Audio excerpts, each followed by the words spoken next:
Nous avons importé nos médias, bien sûr, on pourra l'importer quand on veut. Je vais prendre par exemple la première vidéo, cette fois je vais l'importer dans la timeline. Comme je vous disais, soit on a le petit plus, soit je prends directement le média que je veux et je le fais glisser dans la timeline.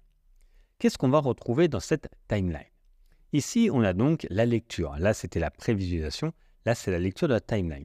Si j'appuie sur la barre espace, il va avoir la timeline qui va commencer. Il y a une petite présentation qui est faite, je vous rappelle juste qu'elle a été créée partie. Donc ici, on a le minutage. Ici, on a la possibilité d'avoir des actions qui nous permettent de verrouiller. Ici, tout simplement de masquer. Et ici, de couper le son. Là, si je reviens par exemple au début, là, vous voyez, il n'y a plus le son. C'était mis en sourdine.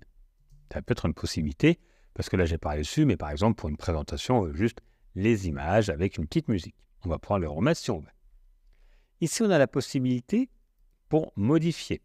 Okay, on va voir plus directement une zone, on va pouvoir directement modifier si ça nous intéresse. Hop, on clique sur modifier, etc. Donc là, c'est vraiment plus précis au niveau des possibilités avec des transitions ou autres. Ça, on va voir ça juste après, mais en tout cas, sachez que ça existe. Ici, on va pouvoir naviguer sur la timeline. Par défaut, elle va s'arrêter quand il n'y en a plus. Si je rajoute sur notre vidéo, elle va se mettre à la suite. OK ? Je vais retrouver des informations juste ici. Donc là, j'ai les outils qui me permettent de sélectionner. Et là, c'est les raccourcis clavier. A, diviser, sélectionner vers la gauche, sélectionner vers la droite. Je vais pouvoir annuler ce que j'ai fait. Je vais pouvoir diviser. Je vais pouvoir supprimer le contenu situé à gauche. Donc ça va être comme si diviser et je supprime ce qui est à gauche, donc ce qui était avant. Ensuite, ce qui est après. Mettre à la corbeille un média. Pour l'instant, j'en ai qu'un. Ici, le geler, donc il ne va plus bouger. Tout simplement l'inverser, ça va être lu de la fin au début. Donc ici, ce n'est pas pertinent, mais parfois, sur certaines prises de vue, par exemple, je ne sais pas, pour un bien immobilier, vous faites une prise de vue et vous avancez dans une pièce. En fait, vous dites, ben non, ça serait mieux que je sorte. Hop, on inverse. On va pouvoir également faire un effet miroir. On va pouvoir pivoter et on va pouvoir recadrer. Il y a beaucoup d'informations pour l'instant, mais comme ça, vous allez déjà voir ce qui est ici. On va pouvoir travailler tout simplement sur une voix off. On va pouvoir avoir des actions, là, ça va permettre d'aimanter, là, les 3 actions, d'aimanter les clips vidéo entre eux.